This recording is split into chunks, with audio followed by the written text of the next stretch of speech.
Welcome to Jyoti Sharma physics. यहाँ पर रटोगे नहीं, समझोगे। Here we feel physics the simplest way. बच्चों, इस वीडियो में हम class 11th physics chapter thermal properties of matter के सभी डेरिवेशंस कवर करेंगे और कुछ इंपॉर्टेंट पॉइंट्स भी डिस्कस करेंगे। इससे पहले के चैप्टर्स की वीडियोस की प्लेलिस्ट का लिंक बच्चों आपको डिस्क्रिप्शन में मिल जाएगा और यहाँ पर आप देख सकते हैं कि ये सारे डेरिवेशंस लिखे हुए हैं। तो इस पीडीएफ का लिंक और सभी चैप्टर्स के फॉर्मूला शीट्स का लिंक मिल जाएगा एब्सोल्युटली फ्री अगर आपने चैनल की मेंबरशिप ज्वाइन की हुई है, जो कि ₹29 से स्टार्ट होती है। तो चलिए शुरू करते हैं। तो हम इंपॉर्टेंट पॉइंट्स देख लेते हैं और जब डेरिवेशन आएंगे तो हम उनको खुद से यहाँ पर लिख लेंगे फिर से, जिससे कि अच्छी तरह वो समझ में आ जाए। बच्चों, इस चैप्टर की स्टार्टिंग होती है मेजरमेंट ऑफ टेम्परेचर से। तो टेम्परेचर को मेजर करने के लिए यहाँ पर 3 स्केल्स यूज किए गए हैं: सेल्सियस स्केल, फ़ारेनहाइट स्केल और केल्विन स्केल। सेल्सियस स्केल को केल्विन स्केल में कन्वर्ट करना हो तो उसमें 273 ऐड कर देते हैं इन जनरल। वैसे ये वैल्यू 273.15 होती है अगर हम एकदम एग्जैक्ट वैल्यू देखें, लेकिन जब हम न्यूमेरिकल्स करते हैं तो हम 273 इतना ऐड कर देते हैं। तो डिग्री सेल्सियस को केल्विन में कन्वर्ट करना है तो हम ये वैल्यू ऐड कर देते हैं, और अगर केल्विन को डिग्री सेल्सियस में कन्वर्ट करना है तो हम यही वैल्यू माइनस कर देते हैं। अब अगर सेल्सियस और फ़ारेनहाइट का रिलेशन देखें, मतलब सेल्सियस को फ़ारेनहाइट में कन्वर्ट करना है तो जो भी हमें सेल्सियस में वैल्यू दी हुई है उसमें पहले हम 9 की मल्टीप्लाई कर देते हैं, 5 से डिवाइड कर देते हैं और फिर जो भी आता है उसमें हम 32 ऐड कर देते हैं। और अगर हमें फ़ारेनहाइट की वैल्यू दी हुई है और उसको हमें सेल्सियस में कन्वर्ट करना है तो जो भी हमें फ़ारेनहाइट में वैल्यू दी हुई है उसमें से पहले 32 माइनस करते हैं, फिर माइनस करके जो आता है उसमें 5 से मल्टीप्लाई कर देते हैं और फिर जो मिलता है उसको 9 से डिवाइड कर देते हैं। यहाँ पर कुछ एग्जाम्पल्स भी बच्चों दिए गए हैं कि जैसे ह्यूमन बॉडी का जो टेम्परेचर थर्मोमीटर से देखा जाता है वो फ़ारेनहाइट में होता है। उसकी वैल्यू डिग्री सेल्सियस में देखें तो एक नॉर्मल टेम्परेचर जो है ह्यूमन बॉडी का 37 डिग्री सेल्सियस होता है, जो फ़ारेनहाइट में है 98.6 फ़ारेनहाइट। इससे आगे देखें तो एक बड़ा इंपॉर्टेंट पॉइंट है कि -40 के लिए डिग्री सेल्सियस और फ़ारेनहाइट की वैल्यू सेम होती हैं। ठीक है, तो -40 पर डिग्री सेल्सियस और फ़ारेनहाइट ये कोइंसाइड करते हैं। अब उसके बाद नेक्स्ट है थर्मल एक्सपेंशन। तो किसी सब्सटेंस को जब हीट किया जाता है तो वो एक्सपेंड करता है, इस फिनोमिना को थर्मल एक्सपेंशन बोलते हैं। 3 टाइप का होता है ये। लीनियर एक्सपेंशन, लीनियर नाम से ही हमें जैसे लग रहा है कि यहाँ लेंथ की बात हो रही है, तो अगर कोई वायर लाइक स्ट्रक्चर है, वायर है, रॉड है, उसको हीट किया जाए तो उसकी लेंथ बढ़ जाएगी। इस एक्सपेंशन को लीनियर एक्सपेंशन बोलते हैं। जैसे समर सीजन में जो वायर्स होते हैं ना, जो बिजली के तार होते हैं, वो थोड़ा लूज हो जाते हैं। क्यों? क्योंकि वो गर्मियों में टेम्परेचर बढ़ने से एक्सपेंड हो जाते हैं, तो उनमें सैगिंग हो जाती है। उसके बाद है एरिया एक्सपेंशन। तो जब किसी शीट लाइक स्ट्रक्चर में, जैसे कोई प्लेट है, कोई डिस्क है, ऐसी चीज जब गर्म करने पर एक्सपेंड करती है तो वहां पर एरिया एक्सपेंशन होता है। जैसे कि ग्लास विंडोज एक्सपेंड हुई और वो फ्रेम में फिट थी और एक्सपेंड होने के लिए जगह ही नहीं थी, तो वो क्रैक हो जाती हैं कभी कभी। उसके बाद वॉल्यूम एक्सपेंशन, जब किसी ऑब्जेक्ट की सारी डायमेंशंस एक्सपेंड होती हैं गर्म करने पर तो उसका एक्सपेंशन वॉल्यूम एक्सपेंशन होता है। एग्जाम्पल जैसे हॉट एयर बलून या पेट्रोल और diesel expand on hot days. अब उसके बाद है बच्चों कोफिशिएंट ऑफ थर्मल एक्सपेंशन। अभी हमने 3 टाइप्स ऑफ एक्सपेंशन देखे, लीनियर, एरिया एंड वॉल्यूम। तो लीनियर एक्सपेंशन के लिए कोफिशिएंट होता है कोफिशिएंट ऑफ लीनियर एक्सपेंशन, इसको अल्फा से लिखा जाता है। ये डिपेंड करता है इनिशियल लेंथ पर और कितना टेम्परेचर में चेंज किया गया, मतलब कितना उसको हीट किया गया इस पर। तो यहाँ फॉर्मूले देख सकते हैं कि ये डेल्टा एल के लिए फॉर्मूला है, ऐसे ही यहाँ से आप अल्फा की वैल्यू निकाल सकते हैं। अल्फा है कोफिशिएंट ऑफ लीनियर एक्सपेंशन। फिर कोफिशिएंट ऑफ एरिया एक्सपेंशन, इसी तरीके से एरिया एक्सपेंशन डिपेंड करता है इनिशियल एरिया पर और टेम्परेचर में कितना चेंज किया गया उस पर। तो यहाँ पर आप उससे रिलेटेड फॉर्मूले ये देख सकते हैं। फिर है कोफिशिएंट ऑफ वॉल्यूम एक्सपेंशन, इसको गामा से डिनोट करते हैं। तो वॉल्यूम एक्सपेंशन डिपेंड करता है इनिशियल वॉल्यूम पर और वही टेम्परेचर में होने वाले चेंज पर, कितना टेम्परेचर इंक्रीज किया गया है। तो उससे रिलेटेड यहाँ पर आप फॉर्मूले देख सकते हैं। तो अब ये तीनों कोफिशिएंट देखने के बाद अल्फा, बीटा, गामा, अब हम आ जाते हैं डेरिवेशन पे। Derive expression between alpha and beta, alpha and gamma, and then combine both first and second part and find relation between alpha, beta and gamma. Alpha क्या है? Coefficient of linear expansion, beta coefficient of area expansion and gamma coefficient of volume expansion. तो derivation हम खुद करके देख लेते हैं। चलिए इस साइड हम ये डेरिवेशंस समझ लेते हैं। यहाँ हमें अल्फा बीटा में रिलेशन फाइंड करना है, तो हम यहाँ एक शीट ऐसे एज्यूम कर लेंगे कि हमारे पास एक ये शीट है जिसकी साइड है L। ठीक है, अब जब इसको हीट किया गया, इनिशियली सपोज ये T टेम्परेचर पे है और इसका टेम्परेचर डेल्टा T से बढ़ा दिया गया, तो जब इसका temperature T plus delta T हो जाता है तो उस टाइम पर ये जो साइड है इसकी L, ये भी डेल्टा L से इंक्रीज हो जाती है। तो मान लिया हमने कि अब इसकी साइड ये जैसे इंक्रीज होके L प्लस डेल्टा L हो गई, यहाँ पर ये डेल्टा L इंक्रीज हो गई, इधर ये डेल्टा L इंक्रीज हो गई। तो जो पहले L थी अब वो कितनी हो गई है? L dash. यहाँ फिगर से भी हमें ये क्लियर हो जा रहा है। बच्चों लैंग्वेज प्रॉपर आपने देखा पीडीएफ में लिखी हुई है, तो लैंग्वेज आप ये देख सकते हैं कि हमें ये कैसे लिखना है, बाकी हम समझ लेते हैं इसको। ठीक है, तो फिगर से हमें ये क्लियर हो रहा है कि जो L डैश है वो इक्वल है L प्लस डेल्टा L के। तो हम दोनों साइड स्क्वायर कर देंगे, तो स्क्वायर करेंगे ये आ जाएगा L डैश स्क्वायर और इधर L प्लस डेल्टा L का स्क्वायर। अब हम होल स्क्वायर ओपन कर देंगे, इधर तो ये L डैश स्क्वायर है और इस साइड A प्लस B का होल स्क्वायर का फॉर्मूला लगा दिया, तो L स्क्वायर प्लस डेल्टा L स्क्वायर प्लस 2L डेल्टा L। बच्चों अब यहाँ पर हम ये ध्यान देंगे कि जो एक्सपेंशन होता है वो बहुत ही कम होता है, बहुत छोटी वैल्यू होती है। Since delta L is very small, ये एक्सपेंशन बहुत छोटे होते हैं, तो डेल्टा L स्मॉल है, that is delta L square is also very small. तो अब डेल्टा L स्क्वायर तो और भी छोटी वैल्यू हो जाएगी, जैसे हम 1 से छोटे नंबर का अगर स्क्वायर करें तो वो वैल्यू और भी छोटी होती चली जाती है। सो नेग्लेक्ट, हम नेग्लेक्ट कर देंगे डेल्टा L स्क्वायर को। तो अब हमारे पास बचता है L dash square is equal to L स्क्वायर प्लस 2L डेल्टा L। अब इस L स्क्वायर को हम इस साइड ले जाते हैं, यहाँ पे ले आते हैं हम इसको, इस साइड बच गया 2L डेल्टा L। अब ये जो डेल्टा L है बच्चों, ये हमने अभी एक्सपेंशन जब पढ़े थे तो वहां पे पढ़ा था कि delta L is equal to alpha L delta T ये होता है। यहाँ पर हम डेल्टा L की वैल्यू रख देते हैं और साथ में L डैश स्क्वायर को हम A डैश रख देंगे और L स्क्वायर तो A है ही, तो ये वैल्यूज रख देते हैं हम। तो L डैश की जगह हमने रख दिया यहाँ पर A डैश माइनस A हो गया। अब इस साइड ये हो गया 2L और डेल्टा L की value alpha L delta T। A dash minus A is equal to, अब ये भी L ये भी L, क्या हो गया ये 2 alpha L square delta T। अब L स्क्वायर क्या है? A है, तो यहाँ पर भी L स्क्वायर को हम A रख देते हैं, तो A dash minus A upon ये है 2 अल्फा A डेल्टा T ऐसे, और इसके अपॉन में ले आते हैं हम ये जो A डेल्टा T है इस पूरे को, तो यहाँ पे A डेल्टा T, तो A डेल्टा T को हमने अपॉन में रख लिया, तो यहाँ पर बच गया हमारे पास 2 अल्फा। और आप ये देख सकते हैं कि ये A डैश माइनस A ये क्या है? Delta A upon A delta T is equal to 2 alpha, तो ये ही होता है बीटा। तो बीटा इज इक्वल टू आ गया 2 अल्फा। ठीक है ना, क्योंकि बीटा ये हमने फॉर्मूले में देखा, beta is equal to delta A upon A delta T होता है।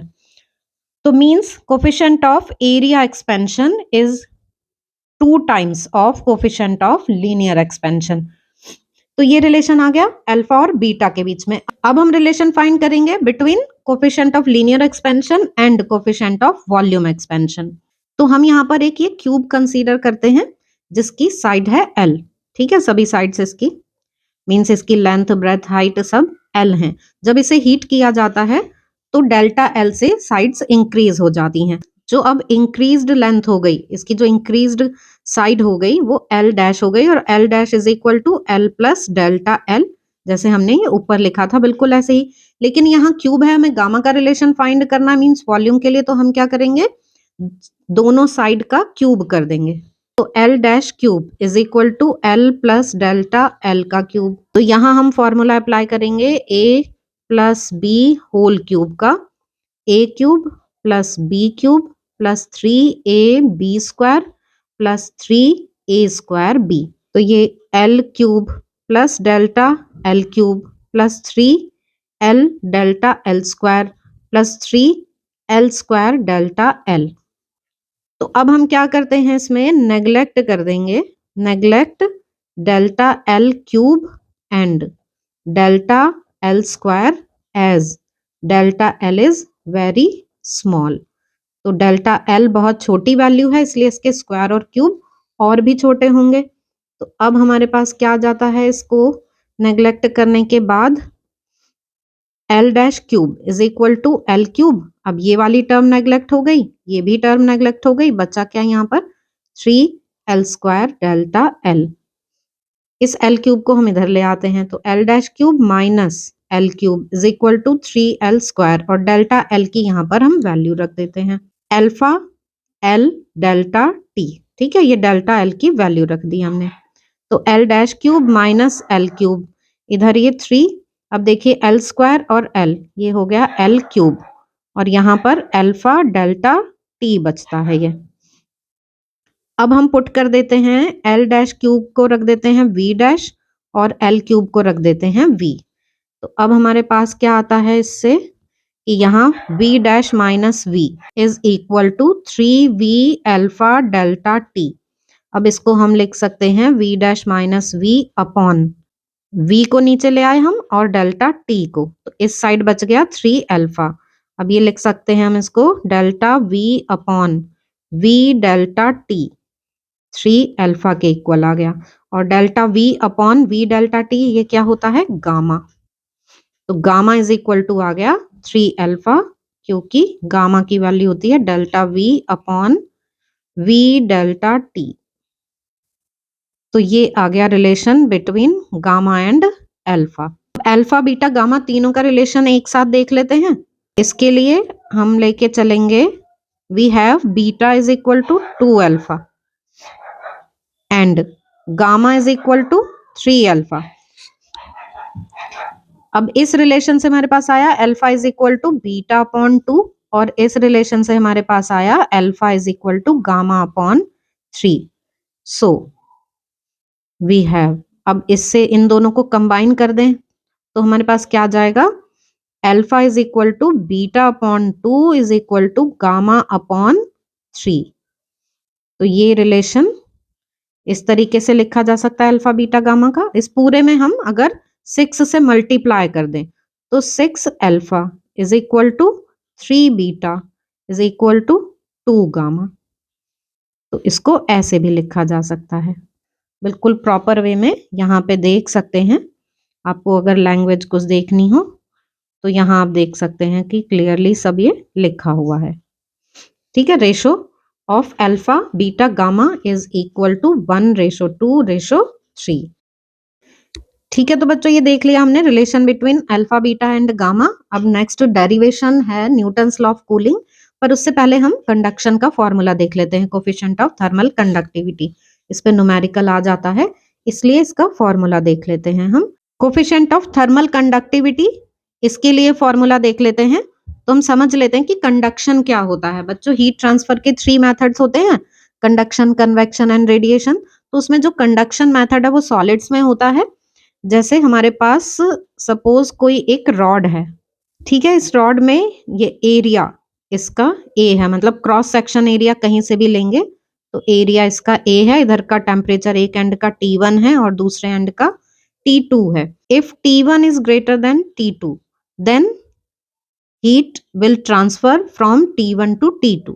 तो यहाँ इस डायरेक्शन में हीट ट्रांसफर हो रही है, तो ये हीट ट्रांसफर डायरेक्टली प्रोपोर्शनल होता है A डेल्टा T अपॉन, यहाँ पे जो इसकी लेंथ है, जैसे L लेंथ ली है हमने, तो यहाँ L लेंथ और कितना टाइम लगा यहाँ वो आ जाएगा। डेल्टा T क्या है, टेम्परेचर डिफरेंस, A यहाँ क्रॉस सेक्शन एरिया है, L इसकी लेंथ है और T टाइम है। तो हम ये प्रोपोर्शनलिटी का साइन हटा देते हैं तो यहाँ कांस्टेंट लेते हैं K।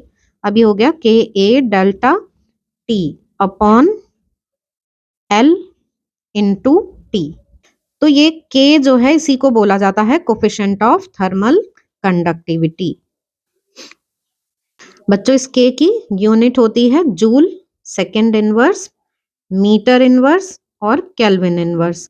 अब ये जूल पर सेकेंड को वॉट भी लिख सकते हैं, तो यहाँ पे W मीटर इनवर्स और केल्विन इनवर्स, ये इसकी SI यूनिट होती है। बस ये फॉर्मूला हमें ध्यान देना होता है, इसी से हम Q अपॉन T भी निकाल लेते हैं, रेट ऑफ हीट ट्रांसफर, जिसको हम H से लिखते हैं, H is equal to Q upon T। तब ये हो जाता है KA delta T upon L। Small l या कैपिटल L सिंबल है, कोई भी लिया जा सकता है। तो बच्चों लास्ट टॉपिक इस चैप्टर का न्यूटन्स लॉ ऑफ कूलिंग।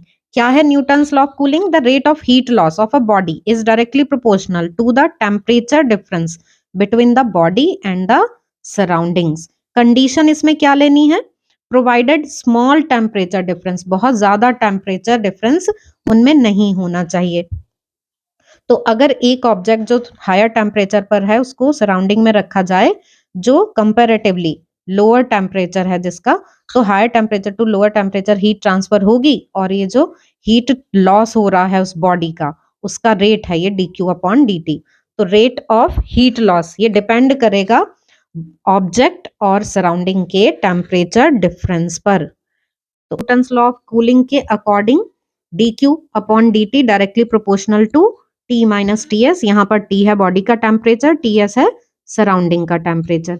अब इस प्रोपोर्शनलिटी के साइन को हटा देते हैं, dq upon dt is equal to minus, यहाँ पे कांस्टेंट ले लेते हैं, स्मॉल लेटर के कांस्टेंट ले रहे हैं। माइनस साइन क्यों आ रहा है? क्योंकि हीट का लॉस हो रहा है इसलिए। तो ये स्टेटमेंट हमने लिख लिया इसका। अब इसका हम डेरिवेशन कर लेते हैं। न्यूटन्स लॉ ऑफ कूलिंग के डेरिवेशन में पहले तो हम यही जो फॉर्मूला हमने निकाला है वही लिख लेंगे। From definition of Newton's law of cooling, dq upon dt is equal to minus K T minus TS. ये इक्वेशन 1 लिख ली हमने। अब हम यहाँ पे स्पेसिफिक हीट का फॉर्मूला लेंगे। स्पेसिफिक हीट का फॉर्मूला क्या होता है? Q is equal to ms delta T. तो इसको भी हम for small change in temperature के लिए ले रहे हैं, तो dq is equal to ms dt लिख लेंगे। अब हम इसको इसी फॉर्मूले को हम ऐसे लिख सकते हैं, dq अपॉन dt, मतलब हमने t के रेस्पेक्ट में इसको डिफरेंशिएट कर दिया, तो ms dt अपॉन dt ये आ गया। ये इक्वेशन नंबर 2। अब आप देख रहे हैं कि यहाँ ये जो इक्वेशन 1 और 2 है, इनकी दोनों की लेफ्ट साइड सेम है, तो हम दोनों की राइट साइड को इक्वेट कर देंगे। तो फ्रॉम 1 एंड 2 इन दोनों इक्वेशन से, अब इस साइड क्या है? ms dt upon dt is equal to minus K t minus ts। अब ऐसा करते हैं, कैपिटल T वाली टर्म्स एक साइड और स्मॉल t एक साइड, ऐसे कर लेते हैं। dt upon t minus ts is equal to k upon ms dt, और ये माइनस साइन आ गया। अब हम इसे इंटीग्रेट कर लेते हैं।